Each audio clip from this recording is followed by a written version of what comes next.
Hi, ഇപ്പം ഞാൻ കൊടുത്തിരിക്കുന്നത് നല്ലൊരു സെമി സിൽക്ക് സാരിയാണ്. പീച്ച് ആൻഡ് റെഡ് കോമ്പിനേഷനിൽ വരുന്ന സാരിയാണ്. ഇതാണ് സാരിയുടെ പല്ലു വരുന്നത്.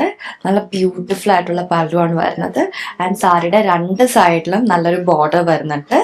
ഇതാണ് സാരിയുടെ ബോർഡർ വരുന്നത്. ബോഡി പാർട്ടിൽ നോക്കുവാണെങ്കിൽ സ്ട്രൈപ്സിന്റെ വീവിംഗ് ആണ് കൊടുത്തിട്ടുള്ളത്. പല്ലുവിൽ ഈ ഒരു ബ്രൊക്കേഡ് ആണ് നമുക്ക് ബ്ലൗസിൽ വരുന്നത്. ആൻഡ് നമുക്കിത് വേറെയും ഷെയ്ഡ്സ് ഉണ്ട്, അത് ഞാൻ നിങ്ങൾ കാണിച്ചു തരാം.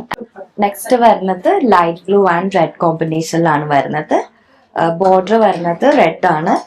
ഇതിന്റെ ബ്ലൗസും കോൺട്രാസ്റ്റ് ആണ് വരുന്നത്. നെക്സ്റ്റ് വരുന്നത് ബേജും ബോട്ടിൽ ഗ്രീൻ ഷെയ്ഡിൽ വരുന്ന കോമ്പിനേഷൻ ആണ്. ഇതാണ് സാരിയുടെ പല്ല് വരുന്നത്. അതുപോലെ ബോർഡർ നോക്കുവാണെങ്കിൽ ഒരു സൈഡ് ഡബിൾ ബോർഡർ ആണ് വരുന്നത്, ഒരു സൈഡ് സിംഗിൾ ബോർഡർ ആണ് കൊടുത്തിട്ടുള്ളത്. ഇതിന്റെ കോൺട്രാസ്റ്റ് ബ്ലൗസ് ആണ് വരുന്നത്. ഗ്രീൻ തന്നെയാണ് ബ്ലൗസ് വരുന്നത്. ഇതാണ് ബ്ലൗസ് വരുന്നത്. നെക്സ്റ്റ് വരുന്നത് ബേജും ലൈറ്റ് ബ്ലൂ ആണ്. ഇതിലും ഡബിൾ ബോർഡർ ആണ് വരുന്നത്. ആൻഡ് ഇതാണ് സാരിയുടെ പല്ല് വരുന്നത്. ഈ ലൈറ്റ് ബ്ലൂ തന്നെയാണ് ബ്ലൗസിലും വരുന്നത്. ഇങ്ങനെയാണ് ബ്ലൗസ് വരുന്നത്.